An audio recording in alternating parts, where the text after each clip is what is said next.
ఓం శ్రీ గురుభ్యో నమః. అద్వితీయ సందేశం. మానవాళికి కలిగే అనేక సంశయాలకు సమాధానం ఇచ్చే ఆధ్యాత్మిక గ్రంథం భగవద్గీత.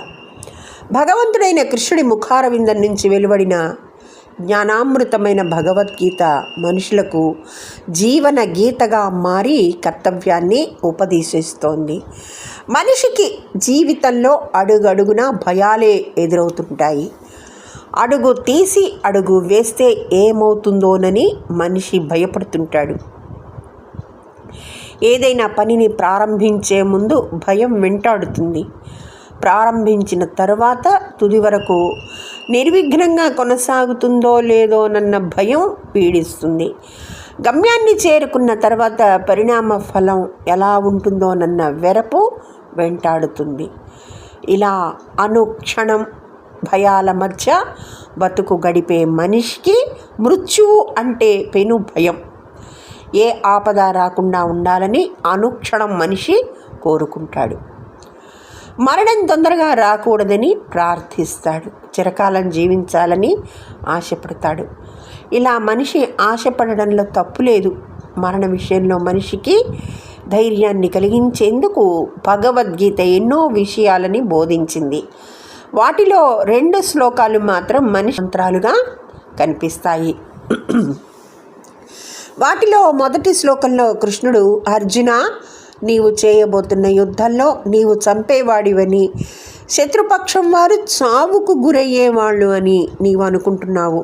అది నిజం కాదు. నీవు నిమిత్త మాత్రుడివే.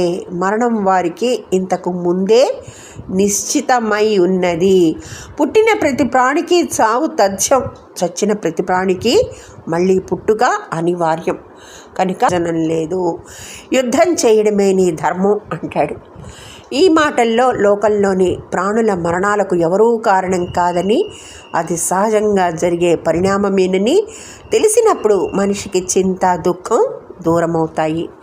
ఇంకా 2వ శ్లోకంలో మనిషి దేహం జీవన కాలంలో అనేక దశలను యవ్వనావస్థ, వృద్ధాప్యావస్థ అనేవి ముఖ్యమైనవి. పుట్టినప్పుడు మనిషి చిన్నగా ఉంటాడు. క్రమంగా పోషణతో శరీరం పెద్దదిగా మారుతుంది. బాల్య, కౌమార, యవ్వన, వార్ధక్య దశలలో అనుక్షణం మార్పులకు లోనవుతూ తుది దశకు చేరుకుంటుంది. ఇన్ని దశలుగా మార్పు చెందిన శరీరం ఒక వస్త్రంలా జీర్ణమైపోతూ ఉంటుంది. వస్త్రం చిరిగిపోయినట్లే, అతుకులు పడినట్లే మానవ దేహం కూడా శిథిలమై అతుకుల బొంతలా తయారవుతుంది. చివరికి పూర్తిగా పాడైపోయి పారవేయవలసిన స్థితికి చేరుకుంటుంది. చిరిగిపోయిన పాత బట్టలా ఈ దేహం మరణిస్తుంది. మళ్ళీ ఆత్మ మరో జన్మ రూపంలో కొత్త వస్త్రాన్ని ధరిస్తుంది. అప్పుడు పునరపి జననం సంభవిస్తుంది.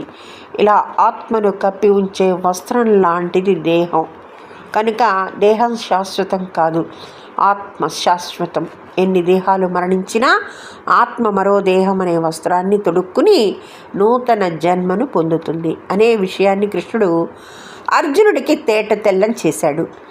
సృష్టిలో పరిణామం అనేది అనివార్యం. ఏది అయినా పుట్టినప్పుడు ఉన్న తీరులోనే ఉండదు కదా, మార్పునకు లోనవుతూనే ఉంటుంది.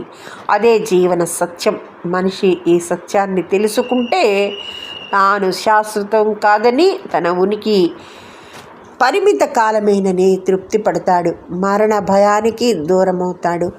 తాను జీవించిన పరిమిత కాలంలో ఆ జన్మను సార్థకం చేసుకుంటాడు.